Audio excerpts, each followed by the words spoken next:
All right.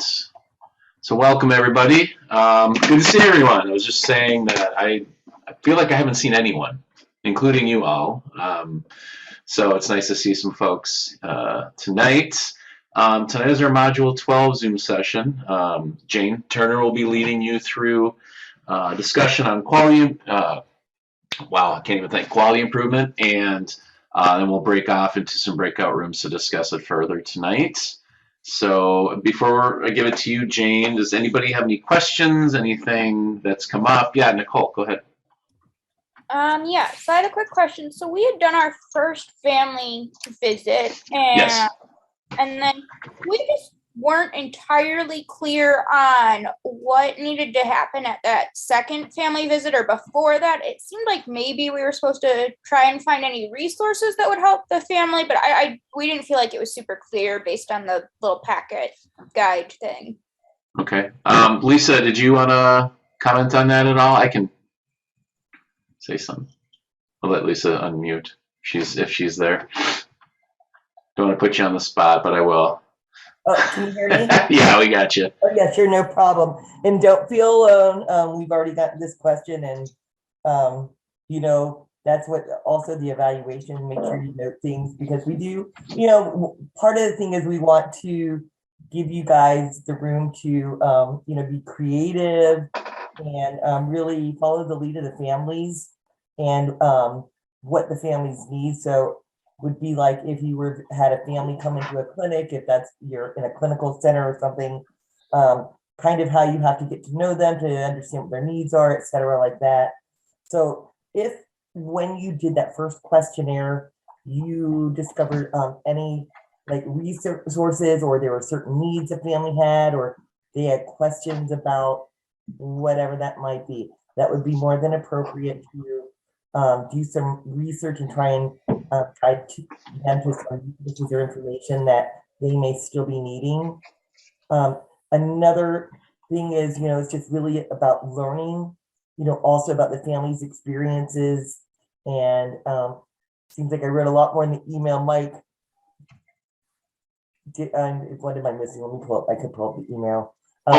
Yeah. It really isn't like that. We don't have anything set. And sorry, I just lost my whole train of thought. I've been reviewing maternal and child health block grant reports. Oh, fun. Yes. I'm trying to think. So that would be, was there anything identified or if they had anything that they have coming up that they wanted to attend virtually with them? And I feel like I'm missing something. Did that answer any of your questions or are you still completely? No, that helps. I guess knowing that it's a little bit more open is helpful. Yes, we want it to be like a very unique experience, just like when you are seeing families, you don't treat everyone the same way. You don't do everything the same way with each family. Very individualized. So, if they aren't, sometimes you'll be connected with a family that doesn't have a lot of needs, and that's okay too. But I think even most families, even the most experienced, I mean, even me having a 17-year-old, now I'm moving into all this transition stuff. And I know a lot about all that stuff, but I am completely panicked and not ready. At least I feel like I'm not. So I just think, and if you have specific questions about specific scenarios, feel free to email me. We can set up a time to talk on the phone at whatever your convenience is. I can make arrangements. Yeah, and just following up on that too. So, like Lisa said, really well described, Lisa, because we wanted this to be, the families, all these families have different needs and they all have different levels of how plugged in they are, right? So, for example, if you met with a family and, maybe they don't have a lot of things that they're having a hard time connecting to, well, then maybe think about, well, how can you potentially work with that family, connect them to opportunities for them to become better advocates, maybe for other families, or for, even for themselves. I mean, we could all, in that situation, we can all stand to continually grow as advocates for our kids, or for ourselves, or for our friends and family, right? So, it really again depends on the family, their needs, your experience with them. So. Yeah, I was just, and Allison asked about how long should there be between visits. There's really no set amount of time there. I think it really depends on, how did that first visit go?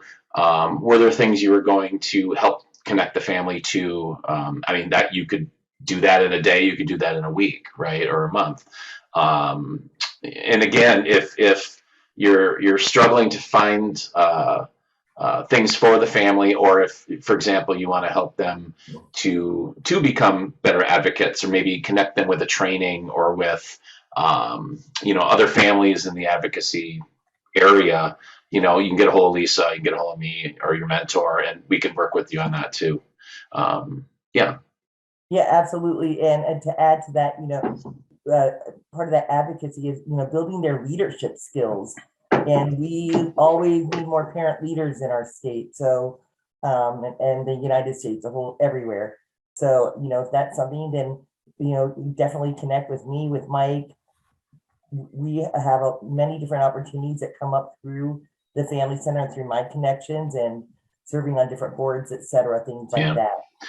And like Lisa said too, if there's opportunities that the family has, say they have an IEP coming up or a clinical visit, that they would be okay with you either attending or maybe talking to them after that and kind of debriefing and picking their brain about how it went and how it could go better. I mean, that's more knowledge for you all as well, right?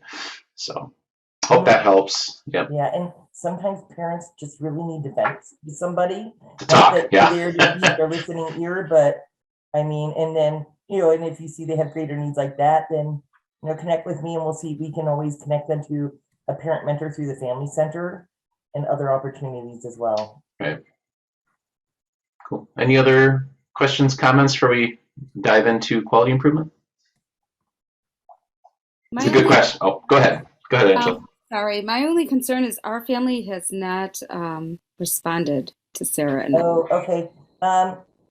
Can you just send me an email about that? And have you tried sure. both? So have you tried both phone and email?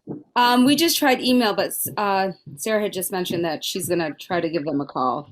I would try calling them. And Yeah. then if you still have no response, send me an email, because some of these kids that I match you up with are pretty complex. Mm-hmm. And there's all kinds of illnesses out there, and I can try and reach out to the family and see. And we always have backups for it. It does tend to happen where maybe one or two families could fall through due to whatever, but we have other families we can match you up with. I have a question. What do the families know this project as? The Michigan Lend Project, or MyLend. Okay, so that they'll just be expecting someone from MyLend. Yeah. So before I sent you the the family's information, I sent to the family the trainees' names, their discipline, and what university or center they were affiliated with, as well as your email address. So they would they would have that information before you contacted them. All right. Anything else? Okay, good, great questions. Great questions. Thank you for asking all those. It helps us to know that we're giving you what you need to make this work. So, yes. Jane, I'm going to hand it over to you if you're ready to go. Yeah, I'm ready to go. Thank you very Awesome. much. Hello, everyone. How are you? Who's got the February blahs? Kind of hard to stay. Yeah, I sure have them. Before we start talking about quality improvement, I wanted to tell you about a message I got today, a phone call I got today. And I do this to sort of tie in what you're doing, and I think you already know this, but tie in what you're learning, what we're talking about in Lend and MyLend, and real clinical encounters and things you see in the real world and how it helps.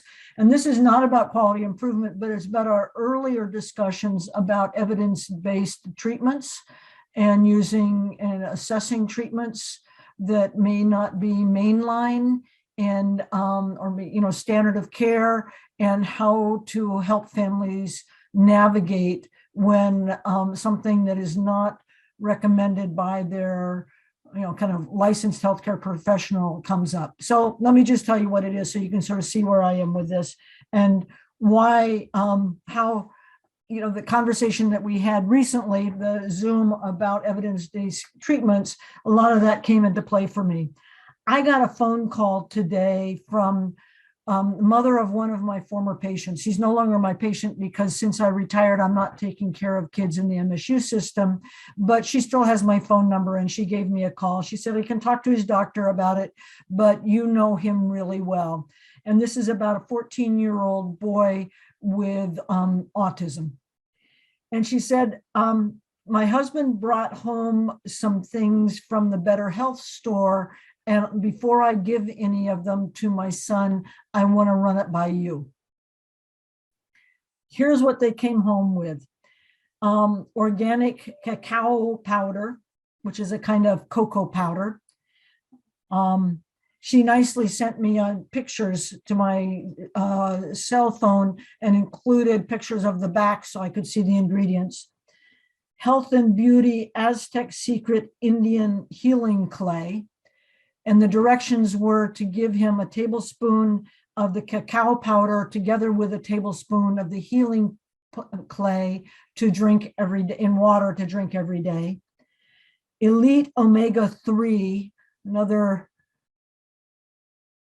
a kind of omega-3 supplement. Lactoferrin.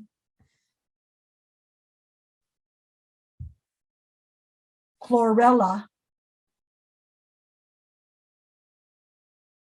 And methylene blue.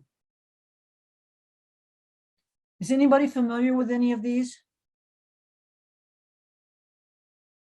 No, but can I clarify? Did you say that it's Aztec Healing Clay?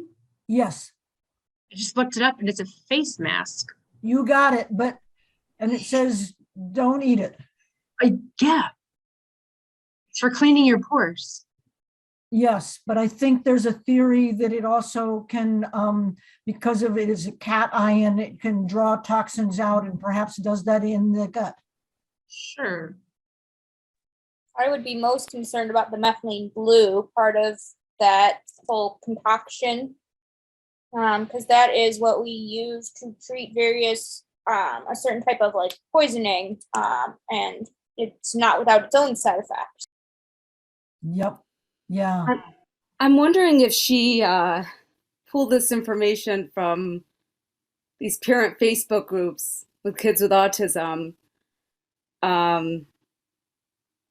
Because I see posts like this all the time. Yeah. This will heal your child. I just had a parent call me the other day about stem cell. They basically took their daughter to Peru to have this type of treatment to try to help heal her. So you really come into it. I mean, and this is really very much what we talked about. How do you deal with this? And actually, it's interesting talking to the mother because she doesn't want to give this stuff to her son. Yeah. Her husband came home with it and she doesn't know where he got the recommendations. So I went over each one. I looked them all up. I Googled them and I looked at WebMD. You don't find them in my standard medical, my texts on pharmacology, but I was able to look, and I didn't just look at the, what the manufacturer said, but I was able to find WebMD to give me some idea. And yeah, that clay is meant to be used externally, but some people will take it internally.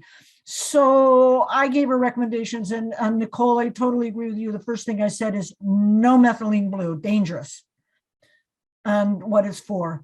And then working back from that, the omega-3 is probably okay. There's no evidence that it's going to be helpful. Lactoferrin is a protein in breast milk that helps babies absorb iron better. And it is taken by some women, not as a prescribed medicine, but not a traditional allopathic or osteopathic medication, but some will take it during pregnancy with the hope that it will help have avoid anemia. Likewise, chlorella is, I think, to avoid an anemia during pregnancy is when it's primarily taken. And the others, the cacao seems pretty safe. It's basically chocolate powder. has a little more magnesium. It also has caffeine, so she's probably not going to give that to him because she said he gets pretty active regardless. And now she's armed to talk to her husband and say, I talked to the doctor and he knows me also, and has some things of what he's already brought home that they can give safely. And we gave the lower end of the doses. But it was just kind of this, it's hard for me because I'm negotiating with somebody who's not on the phone with me. The husband who she describes as extremely stubborn, and that I do know. And I know he's looking for a cure. He's been looking for a cure forever.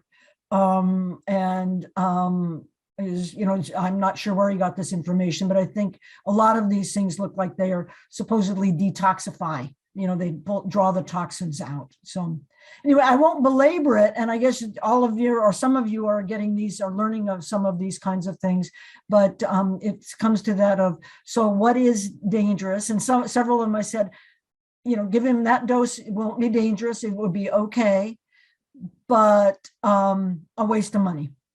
Waste of your money. So she'll have to navigate that. Same family, she's had the vaccines for COVID. She's the only one in the family because her husband, she says he's really stubborn and doesn't believe in it. And everybody had COVID over Christmas except for her. And so she's trying to negotiate this and make things worse. So enough for that. Let's talk about quality improvement. I had a chance to look at your entries on the discussion board, and I hope you had a chance to at least, quickly look at each other's, and we'll have lots of time to discuss those tonight. Very impressive, really good ideas for quality improvement proposals, and really interesting to me to see your proposals from different disciplines. I'm so familiar with proposals, within pediatrics, within medicine. As I read Nicole's, that was one that I'm very familiar with, of increasing the rate of screening, screening in well child visits or in encounters. And if you didn't have a chance to read it, it's looking at implementing recommendations to screen teens for depression, but how do you make sure you're doing that at every visit and not missing someone, and how do you improve your screening rates? Because we know that often when recommendations come down the pike for things like screening for developmental delay or doing the MCHAP screening for autism, it often takes 10, 15 years before it gets widely implemented. So that one I recognize. Many of your other proposals are, in different disciplines and different ways of going about it, and I find it fascinating. So most of this evening we'll spend in small group, and we'll go into 3 groups. So there'll be 5 or 6 in a group for you to talk with each other about your proposals. And Mike, if you'll put me in one of the smaller groups so I can listen in. I don't want to drive the conversation, but I would love to listen in. Sounds good. I wanted to take a couple of minutes to talk about scaling it up or having quality improvement kind of on a broader population basis to try to make an impact on the healthcare system. A lot of the quality improvement projects we're talking about, you do on the ground, starting small in your own little clinic and making a change. And how does that translate into really making a change, across the state and across the country? An example is screening for developmental delays or developmental differences in toddlers by implementing screening at 9, 18, and 24 or 36 or 30 months at well child visits. How do you go from somebody who's really enthusiastic and does it in his or her own clinic, and then how do you do it so that it's really happening broadly across the country? Ideas on that?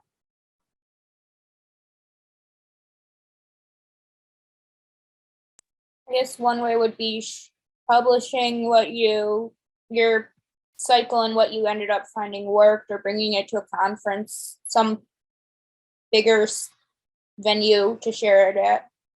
Good idea. Yeah, publishing it, disseminating by talking at a conference or publishing it. And actually, the British Medical Journal has a journal specifically about quality improvement, where you can both highlight your work, and also it's a good place to go look to find out how to do it, how to make it work.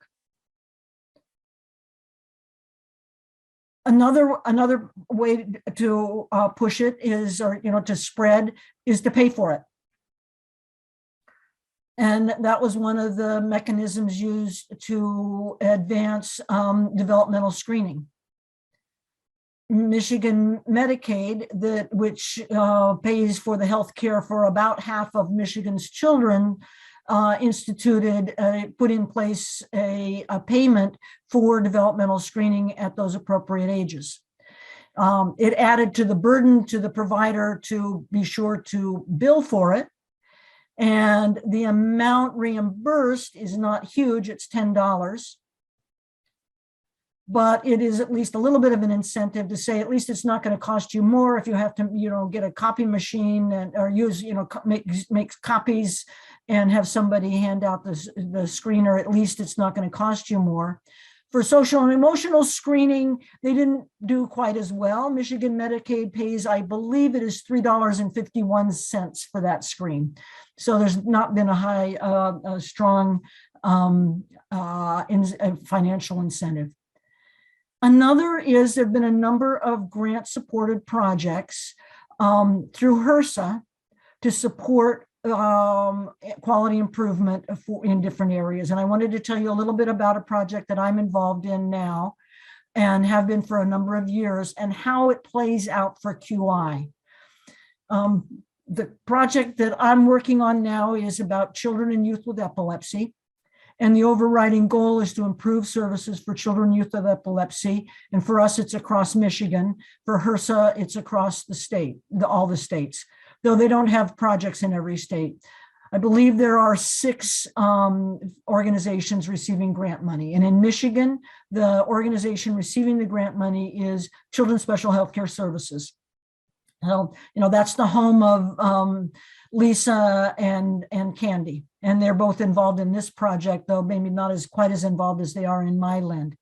So what does the project do? So the HRSA, the feds, set some overriding goals, and then each grantee organization decides how they're going to do that. And ours, we are working with I think 13 clinical practices across the state to try to guide them in quality improvement, to try to improve the care for children and youth with epilepsy. And fortunately for our project, we have some pretty big hitters in that Children's Hospital of Michigan Pediatric Neurology Group that cares for more than 500 kids with epilepsy is involved. Beaumont Children's is involved, and I think they probably have 300 or 400 children with epilepsy they follow. And then Helen DeVos Children's Hospital is also involved. So there's quite a few individuals with epilepsy that could be impacted have the potential to be impacted by quality improvement in this. And then there are a few primary care practices, including a federally qualified health center, who are involved in the QI. So that has the potential to improve if we can, as an organization working together, networking, if we can choose some QI projects that are small baby steps on the ground, they have the potential to have impact on a lot of kids. The goals, so the overriding goal is improve care for kids with epilepsy. And then there are several topic areas. One is access to services through telehealth. Another is improved transition from a pediatric to adult model of care. Third is collaboration and communications, particularly between subspecialists and primary care. That's been an interesting one, because when we survey, when we get the feedback, the subspecialists think they're communicating great, and the primary care doc says, we never hear from the subspecialists. It's really been an eye-opener. That's one of the things QI does. Sometimes you think you're doing something, and then when you start to look, you find that, oh, I thought we were doing that. And then the fourth is shared decision-making. And just to clarify, shared decision-making is not the same as supported decision-making. These are some catchwords. We've talked about supported decision-making, and there'll be more talk about that. That is helping youth and young adults make important decisions about their life and as alternatives to guardianship. Shared decision-making is a model of communication between provider and family and patient. And right now we're working on the shared decision-making. So taking little baby steps. To give you an example of a QI project that's going on, that is being launched here as part of this at MSU in our pediatrics, our primary care pediatrics, focusing on shared decision-making in the transition process, and then zeroing in, even getting more narrow in the target, shared decision-making in the transfer of care from pediatrician to adult provider.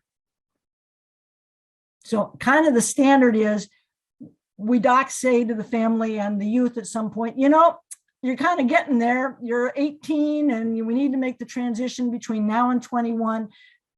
Suggest you find somebody to transfer care to. That's about as good as it gets now. What we're coming up with for the QI project is a handout for families and kids. Here are the key things to think about when you're looking for an adult provider. Here's why you might want to go with family medicine. Here's why you might want to go with internal medicine. Here are the reasons you might want to stay in the same health system, or here's why you might want to go to somebody else. And here are things to look at, like what insurance do they take? What is the style? What is the accessibility of their office? How do they handle communication, so that they're armed with some questions to ask and how to go looking. So how do we do without quality? So the first thing is to come up with a tool, and we have a patient family advisor who is helping us devise that handout, so it will be meaningful and readable and accessible, the handout itself. And then start to use it with a particular focus on our youth with epilepsy, but broader than that. And then we'll use a chart review. We'll have a place to document that they were given this handout, and we'll use a chart review to see that it was actually done. A baby step, isn't it? It's not going to be revolutionary care. We'll find out how it goes. We'll do the PDSA cycle, see, and get some feedback from families also. And then if that works, we can share our feedback with the other practices, share our handout. There's nothing proprietary about it. There's no copyright on it. It was all the work is done, paid for by your tax dollars through HRSA, and then share it with some of the other practices so that they could adopt it. So I just thought I'd give an example of, real world, something that's happening right now, and using this improvement model and adapting it to the individual practice. The neurology practices are going to do very different kind of QI projects. They're going to meet the same goals of improving care, improving shared decision-making, but probably not about transition to an adult provider, but perhaps about when to start, whether to use an anticonvulsant or not, or is it time for surgery for epilepsy? Some of these big decisions that they're more likely to be dealing with. So I'm going to stop there so that we have more time. I didn't mean to talk so long. I want to have time in small group. We're going to divide. Mike's going to put you in small groups. Before we do, I'm going to put in the chat some questions to guide your discussion, and talk to each other about your project. And here are some, well, I'll send what I got. You'll be able to fill it in. It's a broader impact, the last one. So we'll put you in small group and we'll stay there for about 40 minutes so that you have time. There'll be either 5 or 6 trainees in each group. I wanted to have kind of largish small groups so you have a chance to hear about a number of projects. And this is based on feedback from last year. The trainees most enjoyed the breakout sessions, and they really enjoyed hearing from people. They really thought they learned a lot from people with different disciplines. So that's all I have to say. We'll reconvene at 6:40 so that we have a chance to kind of get the pearls, the major learnings from each of your small groups. Sound all right? Okay, and Mike's gonna put me in one group and, but I'm not gonna be an active participant. I'm gonna listen. Okay, great. And to our other faculty on, I also put you in a group to join. So I will open those now. We'll bring everybody back together about 6:40. Hey, Jane, I think everyone is back. Everybody's back? Okay. So, I don't have an agenda for this discussion right now. I thought we'd hear from each of the groups, and we didn't have you assign a secretary to keep accurate notes, but what were some of the most important points that came out, or things you learned from it, or sort of surprises? We can go by group or just chime in when you have something to say. I can go. Yeah.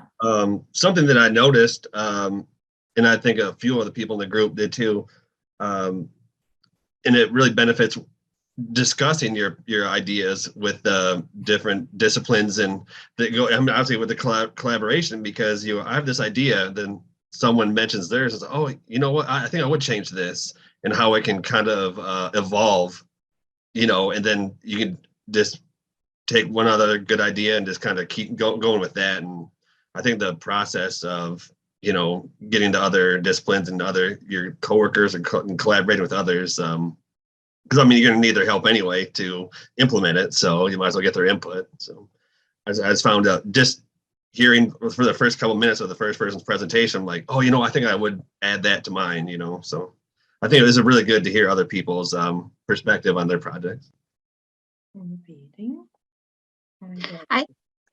Can I say something just off of what Adam mentioned? I think the ability to reflect on what we had written, for me, I wrote it very quickly, and I didn't have a chance to really reflect on what I wrote. So this opportunity gave me that time to reflect and think about, well, where would I make changes and what would I do differently if I were to rewrite this? So it's a nice way to get feedback from others, but then also have time to reflect and debrief on what I wrote. So I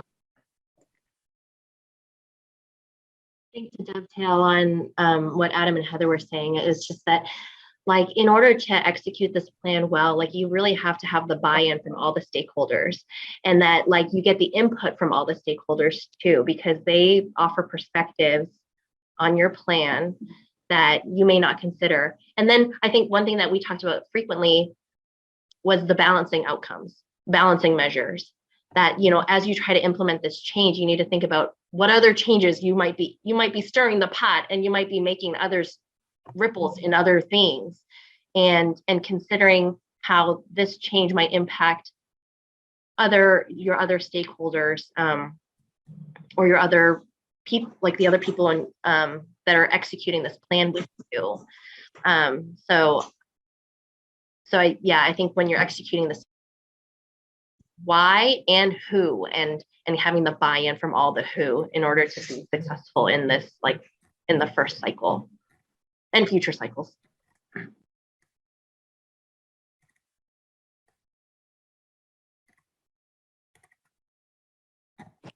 I guess this is more an observation about the people in my group, but everyone had such different ideas for quality improvement measures, and I found it uniquely. I found it interesting that even two people in the same discipline in audiology talked about very different sides of a similar coin. So I really like to hear about that, but just realizing how, although this stuff is so interconnected, that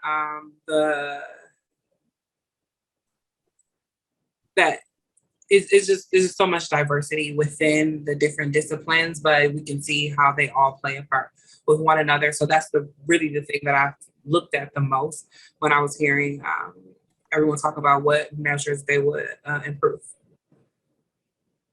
And I think to piggyback on what Amelia had said too, I find it just so fascinating that there was so much diversity between our projects, and then at the same time, there was so much commonality in one sense, like between some of the disciplines. So like I think Nicole was talking about something in the medical field, which as a parent, I was familiar with the screenings, but I didn't realize it wasn't standard practice.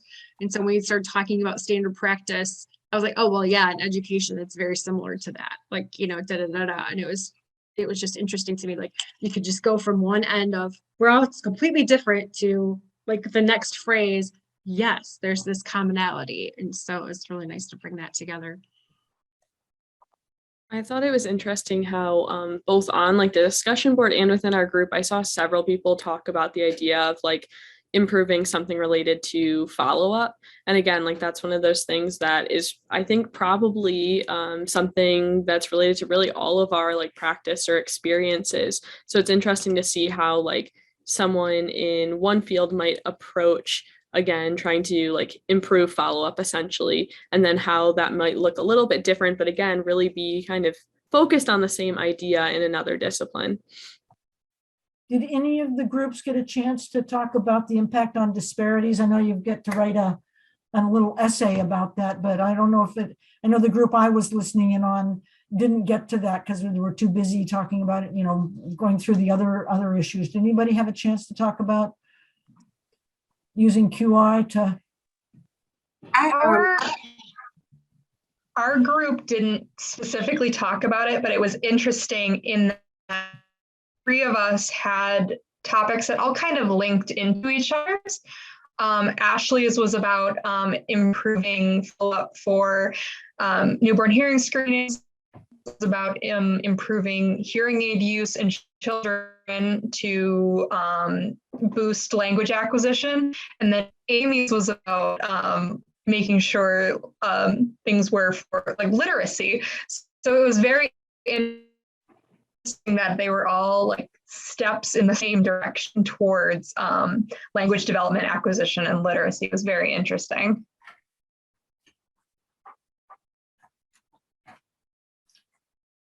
I have another question to throw out there. Or Amelia, you wanted to say something. Go ahead, Amelia.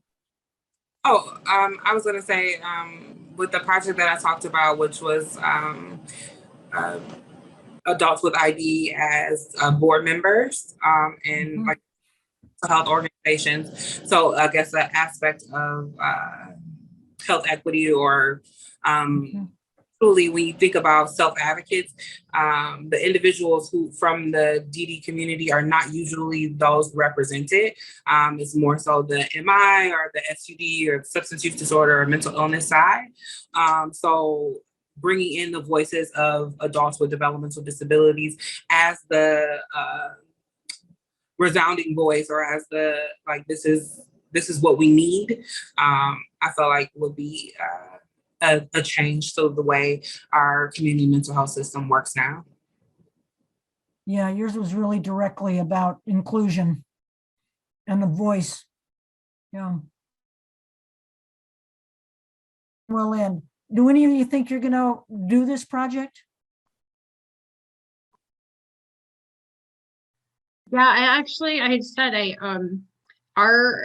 my kids and I, we all see the same doctor. He's a pediatrician and an internist, and I can email him, and he's really good about getting back. And so I had emailed him Friday, like late afternoon, and he actually called me at 5:15 on a Friday. And I was like, whoa, did one of my tests come back bad? Like, what's going on? And he's like, I got your email. I'm like, uh-huh. And he said, I really wanted to talk to you about it. I'm like, oh. And so, and I had also talked to someone down at Spectrum at Helen DeVos, and I found it was really interesting from both of their perspectives that it seems to be more the literacy levels in the general practice are less thought about than in the clinic or in the emergency departments. So it's like a flip, like the people who are the, like, not stereotypical, but the more common people with literacy issues tend to be in the lower socioeconomic groups. But then when you start getting a little bit higher in people who would use more general practice, it tends to be more hidden, and there's just not more thought to it. So he actually is very interested in looking at what their practice could maybe do just to be able to offer at least one other option than a worksheet or something. And our LDA, our Learning Disabilities Association, our national office, apparently there's someone who does some research in that area that they are connected to. So our professional advisory board is, we're sending that question onto the professional advisory board to see if there's some level of advocacy that we can start to do or think about, and I can sort of tap into it. So I who knows? So I'm very excited to at least do something. That's great. Yeah. And the literacy issue, it's not just people for whom English is a second language by any means. No, and it was interesting. My doc, the one thing he said, he goes, Amy, I'll be honest. He said, it's actually so much easier if English is their second language, because then we understand that we need translation. And there are so many different things that we can do. It's when it's not a second language, or when it's somebody who's a little bit more high functioning and dyslexic who doesn't necessarily tell you that this is an issue, or even recognize that they could get information in a different way, it's impacting their kids' care and their own care, because they're going to be reading the instructions incorrectly or not interpreting it correctly and not even realize it. Is anyone else planning to implement? I might contact somebody from the Autism Alliance just for parent education on what ABA therapy is. Because I had mentioned, like in our group, that, typically when your child is initially diagnosed, you're just told to seek out ABA therapy. And parents have no knowledge of this. The doctor can't sit there and explain this to them. I mean, sure, they can hand them a brochure, but I think this type of education needs to reach families so they know what to look for in a provider. They know what quality ABA therapy is. So. Yeah, it isn't just getting a definition of ABA and here's a list. Yeah. It's much because if anyone were to do a Google search on ABA therapy, the top providers, the ones that are owned by the huge investors pop up. So parents think, well, great, let's just choose that one, without really knowing what they really should be looking for.